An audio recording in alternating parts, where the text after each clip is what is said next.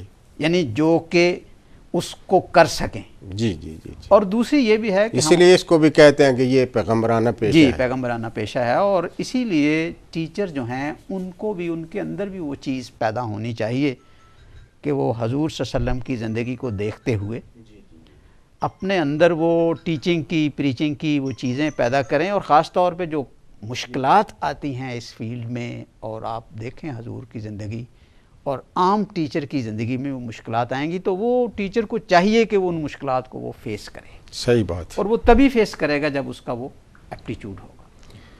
بہت اچھے. پروفیسر صاحب، اب میں ایک بہت ہی جو کویسچن مجھے عموماً پنچ کرتا رہتا ہے، نصاب کے بارے میں ہماری کوئی واضح حکمت عملی نہیں ہے. یہاں بہت قسم کے نصاب چل رہے ہیں، تو اس کے کیا سمجھتے ہیں آپ کے کیا اثرات ہماری زندگی پہ پڑ رہے ہیں؟ کیا ہمارے لیے اس میں پریشانیاں ہیں؟ کیا ایک نصاب تعلیم نہیں ہو سکتا؟ تو اس سلسلے میں آپ کیا فرمائیں گے؟ جی، نصاب کے بارے میں میری یہ رائے یہ ہے کہ نصاب ایک ایسی چیز ہے جس کی بنیاد پہ ہیومن ریسورس ڈیولپمنٹ اس پہ بیس کرتی ہے. بالکل صحیح، بالکل صحیح. جس قسم کا نصاب آپ بچے کو دیں گے، اگر وہ مدرسے میں پڑھ رہا ہے تو ہی ول بیہیو لائک دیٹ. اگر وہ کسی عام پبلک اسکول میں پڑھ رہا ہے تو ہی ول بیہیو لائک دیٹ. بالکل ٹھیک. ایک بہت ہی ایلیٹ کلاس پڑھ رہا ہے تو وہ اس کا وہ بیہیو ہوگا. بالکل صحیح. اس طرح سے جو ڈیفرنٹ نصاب ہمارے ہاں چل رہے ہیں وہی ان کے کنڈکٹ کو، ان کے ایٹیچیوڈ کو کنٹرول کرتے ہیں. بالکل صحیح، بالکل صحیح. چاہیے یہ تھا کہ ایک یونیفائڈ نصاب بنایا جاتا، ایک یونیفائڈ سسٹم ہوتا جس میں اپنے قومی ضروریات کو مد نظر رکھ کے، تقاضوں کو مد نظر رکھ کے بنایا جاتا. صحیح. ہمارا جو نصاب ہے اور ہمارا جو نظام تعلیم ہے وہ مختلف طبقات پیدا کر رہا ہے. بالکل صحیح. حالانکہ ہونا یہ چاہیے کہ وہ ان طبقات کو ختم کرتے ہوئے ایک قوم پیدا کرے، ایک قوم پیدا کرے، ایک سسٹم پیدا کرے. بالکل صحیح. ایک رویہ پیدا کرے.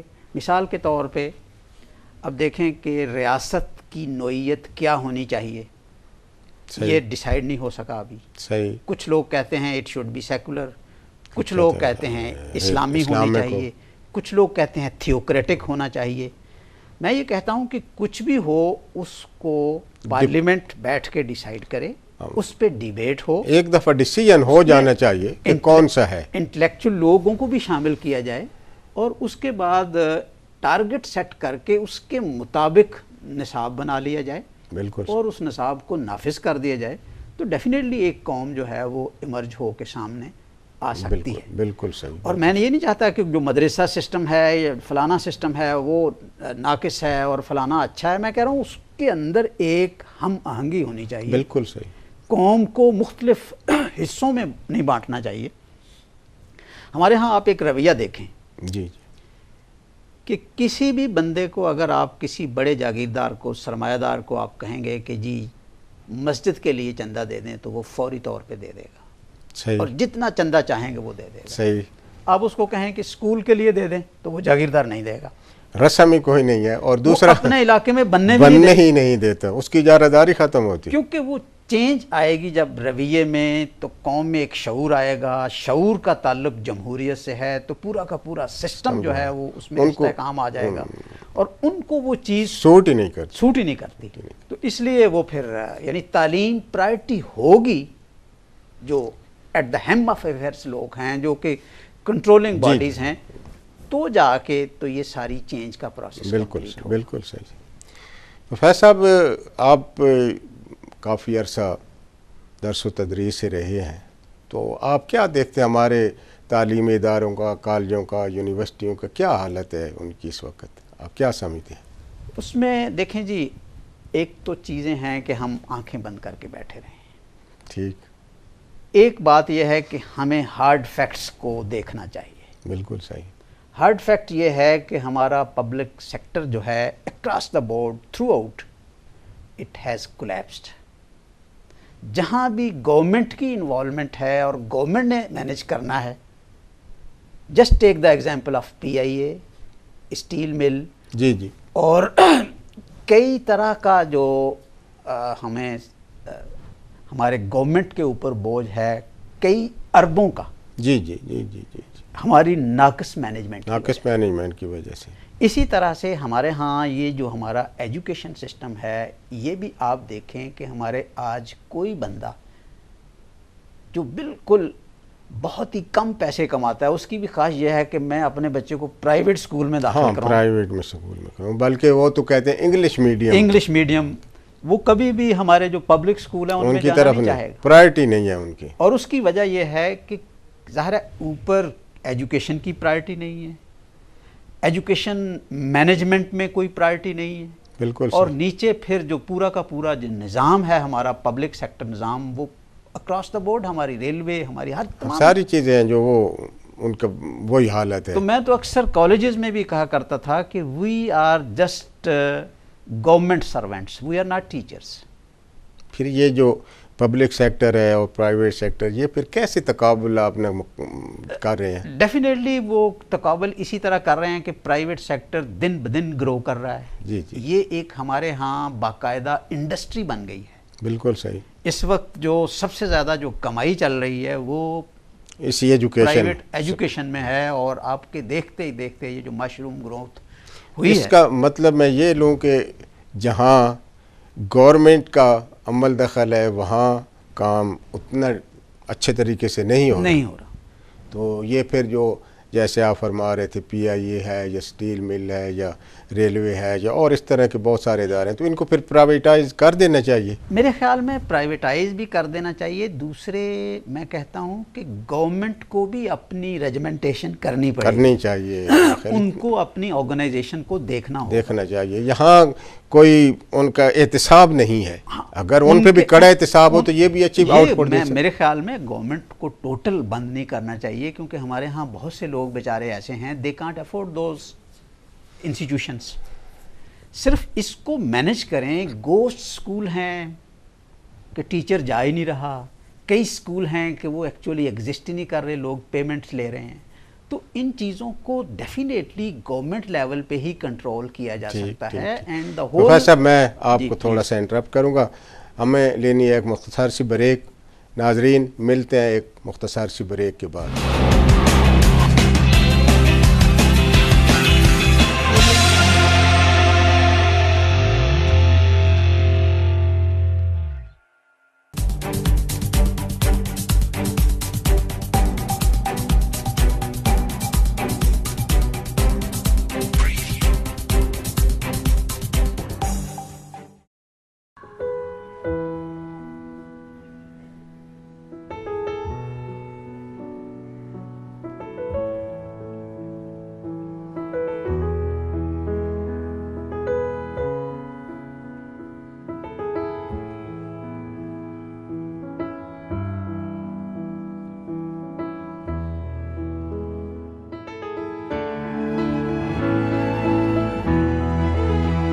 Presenting exquisite serviced apartments in Pakistan's tallest building, Bahria Town Icon, Karachi. Launching soon. Call now 0800 00 100.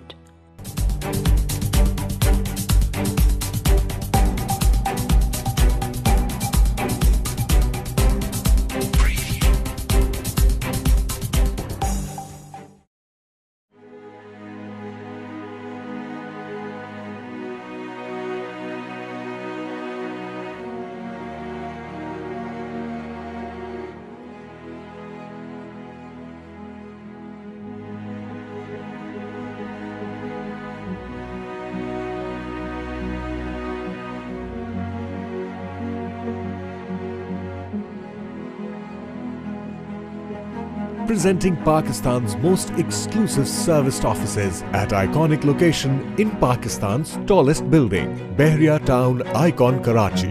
Launching soon. Call now 0800 00 100.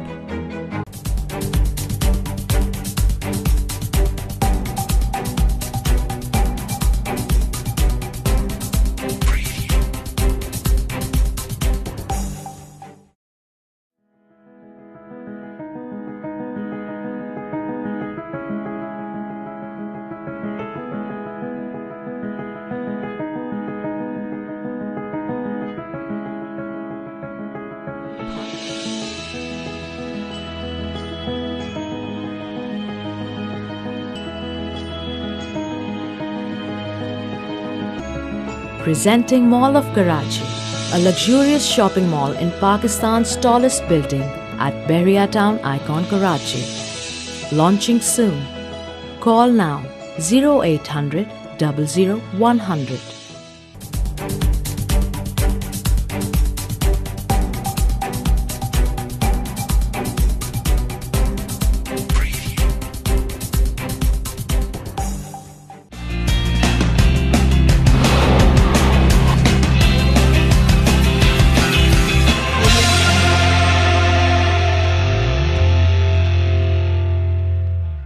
Welcome back ناظرین، ہم چلتے ہیں اپنے نیکسٹ کویسچن کی طرف۔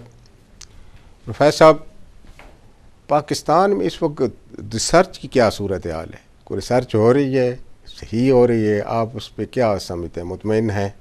آپ نے بہت ہی سورنگ پوائنٹ جو ہے اس کو ٹچ کیا ہے، جی جی، اور میں چاہوں گا کہ بتاؤں اپنے ناظرین کو کہ پوری مسلم ورلڈ میں ریسرچ کا جو عالم ہے وہ بہت ہی ناگفتہ بے ہے۔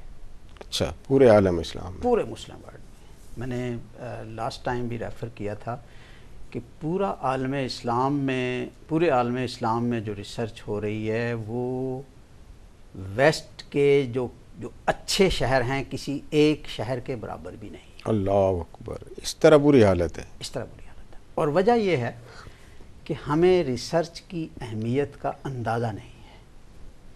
قرآن پاک میں بارہا یہ کہا گیا ہے کہ آپ تحقیق کرو، غور و فکر کرو، سوچو۔ چھوٹے چھوٹے ایشوز پہ بتایا گیا ہے، اللہ تعالیٰ نے چھوٹے چھوٹے، بلکہ یہاں تک کہا کہ یہ جو میں مثالیں دے رہا ہوں چھوٹی چھوٹی، جی جی جی، it is just to ponder over it, just to think over it. بالکل بالکل صحیح۔ تو اور آپ دیکھیں کہ جب بھی مسلمان ریسرچ کے ساتھ ریلیٹڈ تھے تب وہ ان کی پوزیشن ہائی تھی۔ جب سے مسلمانوں نے ریسرچ سے اپنا ناطہ توڑا ہے تو وہ زوال شروع ہو گیا ہے، اور ایک یارڈ سٹک ہے اس وقت پوری دنیا میں کہ جو قوم جتنی ڈیولپمنٹ کر رہی ہے، جتنی بھی ترقی کر رہی ہے، اس کے پیچھے ان کی ریسرچ ہے۔ گڈ۔ ہم لوگ یعنی جو ویسٹ کی طرف دیکھتے ہیں کہ وہ کر لیں، ہم میں کیا ضرورت ہے، اس پہ ہم لوگ ریسرچ پہ، میں کل ہی پڑھ رہا تھا ایک آرٹیکل، تو اس میں اور ویسے بھی ہمیں اندازہ ہے کہ 0.0 یا پوائنٹ کچھ اس طرح ہے جو اماؤنٹ ریسرچ پہ کی جا رہی ہے خرچ۔ اوہ مائی گاڈ، اچھا، یعنی بالکل ریسورسز دیے ہی نہیں جا رہے، اور ریسرچ کی اہمیت کا اندازہ ہی نہیں۔ میں تو کہہ رہا ہوں کہ ریسرچ ایک ایسی چیز ہے، it means to rethink. صحیح۔ اگر یعنی جو ہمارے پارلیمنٹیرین ہیں وہ اس پہ ہی ریسرچ کر لیں کہ ہماری پارلیمنٹ نے کیا کام کیا ہے تو امپروو کرنا شروع کر دیں گے۔ صحیح۔ اسی طرح کسی فیلڈ میں بھی ریسرچ کو کیا جائے کہ کہاں فقدان ہے چیزوں کا۔ تو ہمارے ہاں ایجوکیشن جو سسٹم ہے اور ہماری یونیورسٹیز جو بڑے بڑے نام ہیں، اگر ان کو بھی آپ سکین کر کے دیکھیں تو ریسرچ ان میں بھی نہ ہونے کے برابر ہے۔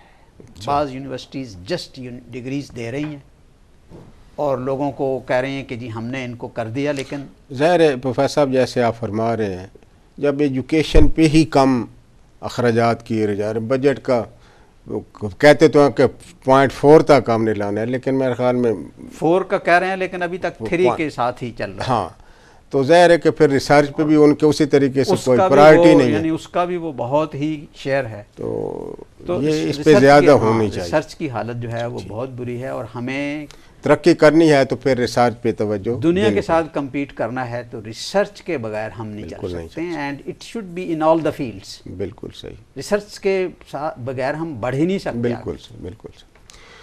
پروفیسر صاحب ایک بہت ہی اہم سوال جو ہے میں آپ سے پوچھنا چاہتا ہوں، یہ جو ایجوکیشن ہے اس کو پروونشل سبجیکٹ قرار دے دیا گیا ہے. اب جو تعلیم ہے وہ ساری صوبوں کے پاس چلی گئی ہے، تو آپ کیا سمجھتے ہیں اس کے اثرات کیا ہوں گے؟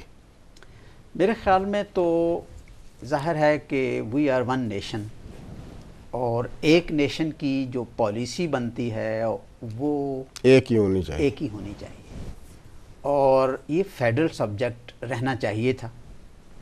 صحیح. صوبوں کو اس حد تک انڈیپینڈنٹ کر دیتے کہ جتنا ان کو چاہیے ادارے کھولنے ہیں، انہوں نے آگے بڑھنا ہے، ان کو بجٹ چاہیے، ان کو بجٹ دیا جائے. لیکن کوارڈینیشن کوئی نہ کوئی ہونا چاہیے تھا کریکولم لیول پہ. اب تھوڑا سا شروع ہوا ہے تاکہ نصاب ایک رہتا. ہاں جی، پہلے یہ تھا کہ کریکولم کا کچھ پتہ ہی نہیں تھا کہ کیا ہے. اب تھوڑا سا انہوں نے کام ہو رہا ہے، ہاں دوبارہ آئے ہیں، دوبارہ اس طرف آئے ہیں. جی جی جی. تو میرے خیال میں یہ یعنی کوئی اچھا اقدام نہیں تھا. صحیح صحیح. نیشنل پالیسی جب آپ بنا رہے ہیں تو نیشنل پالیسی مینس کہ پوری نیشنل لیول پہ ہی بن سکتی ہے. بالکل. اس کو صوبوں کو، یعنی میں صوبوں کے جو اٹانومس رائٹس ہیں ان کے اگینسٹ نہیں ہوں. صحیح. لیکن میں کہہ رہا ہوں کہ پوری ایز اے نیشن جب پوری پارلیمنٹ یہاں بیٹھی ہے، سینٹ ہمارا بیٹھا ہے، اور کامن انٹرسٹ کی کونسل بیٹھی ہے، تو اس میں ان ایشوز کو وہ سب کی نمائندگی کر رہی ہے. کامن ایشوز جو ہیں ہمارے، بالکل جب تک وہ نیشنل لیول پہ اس کو یعنی ٹیکل نہیں کیا جائے گا تو ہماری جو پالیسی ہوگی وہ یعنی کامیاب نہیں رہے گی. بالکل. اس کو ٹیک اپ کرتے ہوئے اس میں سے کوئی ایسا درمیانی راستہ نکالنا چاہیے کہ نیشنل لیول پہ بھی کنٹرول رہے، اور صوبے میں آلریڈی صوبوں میں ایجوکیشن منسٹرز تو تھے، منسٹری بھی تھی. جی جی جی جی. تو کوارڈینیشن کر کے ان کو کوئی اس کو یعنی وجہ تنازع بنانے کی بجائے اس کو نیشنل لیول پہ لانا چاہیے کہ بھئی پالیسی ہماری ٹارگٹ سیٹ کرنے ہیں نا جی قوم نے. بالکل صحیح. تو ٹارگٹ تو ایجوکیشن نے سیٹ کرنے. بالکل صحیح. قوم نے جب ڈیولپ کرنا ہے ہیومن ریسورس کو تو نیشنل لیول پہ ڈیسائیڈ ہونا ہے. بالکل صحیح. پلاننگ ساری کی ساری نیشنل لیول پہ ہونی ہے کہ ہمیں کس فیلڈ میں آگے جانا ہے، کون سی یونیورسٹیاں بننی چاہیے، کون سی نہیں بننی چاہیے، کس فیلڈ کو ہم نے ٹچ کرنا ہے، دنیا کا کمپیٹیٹو فیلڈ اس وقت کون سا ہے تاکہ ہم اس طرف نہ چلے جائیں، سیچوریشن نہ آ جائے. بالکل. تو these all things should be decided on the federal level, on the national level. بالکل. اور with the coordination of the provinces بالکل کیا جا سکتا ہے، لیکن اس کو ڈی لنک نہ کریں. بالکل صحیح. بالکل صحیح. ویسا صاحب یہ وہ ہمارا سبجیکٹ ہے، ٹاپک ہے، یہ تو بہت بڑا ٹاپک ہے اور اس پہ بہت سارے سوالات ہمارے پاس ابھی اتنے ہیں کہ یہ ختم ہونے والا بھی نہیں ہے. تو ظاہر ہے کہ وقت کی نزاکت کو دیکھتے ہوئے میں چاہوں گا کہ آپ یہ دیکھیں کہ اس سسٹم میں جو ہمارے نظام تعلیم ہے اس کے کچھ مثبت پہلو بھی آپ نے کبھی نوٹ فرمائے. یہ بہت ہی آپ نے زبردست کوشچن کیا ہے اس لحاظ سے کہ ہمارے ہاں جو مذاکرے چلتے ہیں، باتیں چلتی ہیں، تو ان میں زیادہ تر ایک نیگیٹو پہلو کو اجاگر کیا جاتا ہے. جی. اور کریٹیسزم پہ زور دیا جاتا ہے. اس سے ہماری عوام کے اندر بھی ایک سکنس پیدا ہوتی ہے اور ڈپریشن پیدا ہوتی ہے. صحیح. اور اس لحاظ سے میں سمجھتا ہوں کہ آپ نے بہت ہی معقول اور بڑا تھاٹ پرووکنگ کوشچن کیا ہے. ایکچولی دیکھا جائے، اگر ہم جب بھی دیکھنا ہو ترقی کو تو دیکھیں کہ ہم پہلے کیا تھے. صحیح. 47 میں جب یہ خطہ ہمیں ملا ہے تو یہ خطہ آلریڈی تعلیم کے لحاظ سے بہت ہی پسماندہ پیچھے تھا، بہت ہی پسماندہ.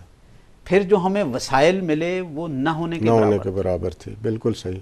جو ہمیں مینجمنٹ ملی وہ نہ ہونے کے برابر تھی، ناکارہ تھی، ویسے بھی کوئی سسٹم ہی نہیں تھا. تو اس کو آگے لے کے چلنا میں سمجھتا ہوں کہ اگر ہم اس طرف مڑ کے دیکھیں اور جس طرح سے ہم مقابلہ کر رہے ہیں دنیا کا بھی، اور خاص طور پہ وہ ملک جو چاہ رہا تھا کہ جی یہ تو چلے گا ہی نہیں، جی اس کا بھی مقابلہ کر رہے ہیں. بالکل بالکل. تو وہ کسی نہ کسی نظام تعلیم، کسی نہ کسی نظام کے تحت ہی کر رہے ہیں. تو اس میں آج جو ہمارے بچے ہیں جیسے عرفہ کریم ہے وغیرہ، تو ان بچے ہمارے جو ہیں وہ ورلڈ لیول پہ ٹاپ کر رہے ہیں. جی پہلی پوزیشن. اور ظاہر ہے کہ اسی سسٹم کا وہ ہے. ابھی یہ دیکھیں سوات کا ایک بچہ ہے، اس نے 2400 میں سے 2400 نمبر لیے، یعنی ورلڈ ریکارڈ. تو ہمارے اندر یہ کمی نہیں ہے. نہیں ماشاءاللہ دیکھیں کہ انڈسٹریل ڈیولپمنٹ جو انڈسٹری اس ایریا میں تھی، یعنی 500 سے اوپر انڈسٹریل یونٹس تھے، اس کے اندر ٹوٹل پاکستان کے اندر 36 تھے. اچھا، آپ ذرا اندازہ کریں کہ بھئی ہم نے جس سکریچ سے ہم نے شروع کیا ہے، انہیریٹ کیا کیا ہم نے، تو اس سے اگر اس طرف دیکھیں تو ہم نے، آپ دیکھیں کہ مختلف فیلڈز میں مارولس ہماری ڈیولپمنٹس بھی ہیں. صرف کوآرڈینیشن چاہیے، پرائرٹی چاہیے، پولیٹیکل ول چاہیے کہ پولیٹیکل ول میں ایجوکیشن کو بھی ایک ڈاٹ دے دیا جائے کہ بھئی یہ ایک کی ہے، اس کے بغیر ہم نہیں چلیں گے. بالکل صحیح. تو ڈیفینیٹلی بہت آگے چلیں گے. ہمارے پاس پوٹینشیل ہے ہماری نیشن میں، ہمارے پاس بہت زیادہ لوگ ٹیلنٹڈ ہیں، ہمارے پاس نصاب میں بھی لوگ سوچنے والے موجود ہیں، ایجوکیشن میں موجود ہیں. تو میں نہیں سمجھتا کہ کوئی ہم کسی لحاظ سے کوئی اس سسٹم نے ہمیں دیا، بہت کچھ دیا ہے. بالکل صحیح، بالکل. بہت سی چیزیں پازیٹیو ہیں، صرف ان کو آپس میں یونیفائڈ لیول پہ کسی جگہ پہ بیٹھ کے وزڈم کے ساتھ آگے موو کرنے کی ضرورت ہے. اور ہم کمپیٹ کر سکتے ہیں، وی ہیو دا کیپیسٹی. ہمارا سسٹم الحمدللہ اس حد تک ہے کہ اگر ہم بیٹھیں تو ہمیں کوئی امبیرسمنٹ نہیں ہے، ایشوز کو ہم ٹیکل کر سکتے ہیں. صحیح. پرووائڈڈ ہم ڈائلاگ کریں چیزوں پہ، ہم ایشو کو لے کے اس پہ بات کر کے آگے چلیں. بہت اچھا. پروفیسر صاحب، آپ نے بہت سارے پوائنٹ تھے، بنیادی بھی اور بڑے اس میں پیچیدہ کویسچن تھے، آپ نے بڑے اچھے طریقے سے سمجھائے، اور یقیناً ہمارے ناظرین نے بھی سنا ہے اور انہوں نے اس سے بہت مستفید ہوئے ہوں گے. تو میں آپ کا شکریہ ادا کرتا ہوں. ناظرین، ہمارا یہ جو پروگرام ہے اس کی 2 نشستیں ہوئی ہیں. ہم پاکستان کے ایجوکیشن سسٹم پہ مزید گفتگو کو جاری رکھیں گے. ہمارے ساتھ اور نئے مہمان انشاءاللہ ہوں گے.